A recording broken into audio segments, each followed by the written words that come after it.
Alright, I'm going to do a quick video on this Vernier Networks AM 5004. This is an access manager used for implementing security policies if you have, say, bandwidth management, like people are only allowed to use 20% of your network connection on downloads, that sort of thing. According to the internet, it was $2,500 when originally introduced. This one, I'm not really sure where this one's from. It's not too interesting because it's missing its hard drives and, it's rather beat up. It has two nice clunking switches on the front. One's power, one is reset. I noticed right away there's two hard drive lights on it. There wasn't a hard drive installed. Three 40mm fans, it's kind of dusty. And around back is the only reason why I even considered getting this one. This panel, you can clearly see that it's just covering up the fact that this is a regular motherboard. When you see a board like rack mount case like this, usually there's a motherboard in here unless it's a totally custom board. But the fact that they have these cutouts really tells you that this is probably just regular PC motherboard. There's a small form factor power supply on this side, and there's actually a 40mm fan pointing this way to suck air or blow out air into to the case here. There's a 4-port Ethernet card installed, and that's about it for the back. So I removed the two screws on the plate covering the motherboard. Now, whenever you're buying weird enterprise networking equipment, either for fun, to just see what's in them, or for profit, meaning to resell the normal parts inside them, such as a server motherboard, which is a standard component which you can sell on its own. This is not what you want to see. You do not want to see either a joystick port, which hasn't existed on computers for years, or a sound card. Anything with onboard sound is a consumer motherboard and is probably worth nothing. Right away, it's not going to be a great motherboard. It's got VGA, parallel port, which does exist on some workstation boards, serial, which exists on almost everything, Ethernet, USB, and some PS2 ports, and that's about it on the outside. A few screws and one dusty lid later, we're inside. Obviously there's no hard drives installed. There is a CF card module connected with an ID ATA ribbon cable. The case itself is extremely dusty. Obviously this has gotten a lot of use over the years. The motherboard consists of 2 RAM slots. I believe this is PC133. Yep, 64 megabytes. And as I said before, there's 3 fans up the front, and you've got a fan down here. Not much else in it. I mean, it's really just the motherboard and the CF card reader.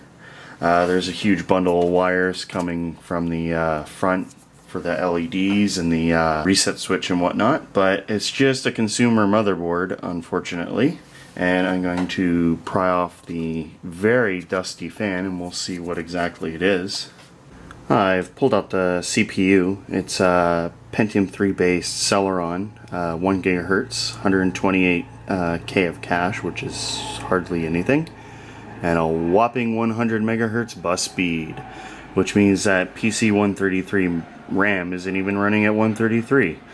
So yeah, not too interesting, very useless. Upon further investigation, the motherboard's actually an Asus motherboard, a CUSI-M model. Board is equipped with 3 PCI slots, and I believe this funky little connector is for a Win modem. A Win modem is a software-based modem where the processor is doing all the real work and there's not really much to it. The heatsink is rather cheap. It's just copper plated. It's not even a full copper heatsink, and like I mentioned, it is filthy. The only interesting thing on it really is the 64 megabyte compact flash card. The file system shows up as several partitions of FreeBSD, so I'm going to pop it into my trusty MedWeb appliance since it has a CF reader and see if I can boot up off it later. But other than that, the computer itself is extremely boring and definitely not worth spending any money on. I didn't pay too much money for this, maybe like $10–15, but really, it's worth next to nothing, unless you need an old Pentium 3 motherboard, which I don't know why you would. Useless, really.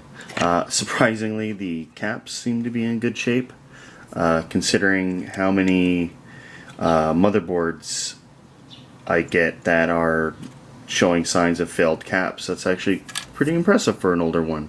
I'm not going to be using this thing, so let me see what the brands are. Oh, they're Rubicon. No wonder they work. They're actually a proper company instead of the generic ones. Okay, I've gotten most of the dust off the MedWeb and popped in the CF card, so let's see what happens. Oh, it's booting FreeBSD. My guess is it will immediately break. Ether boot. I haven't heard of that before. It's attempting to find the Ethernet adapters.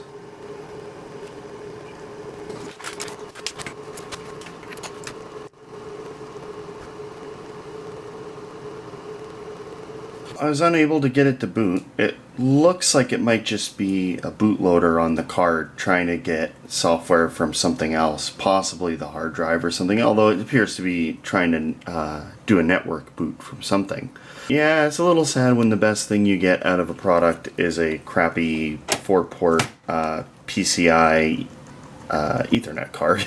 Not a very good buy. I haven't really seen any other models of this thing. This company doesn't seem to be too big.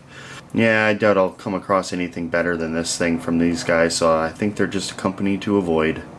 Oh well.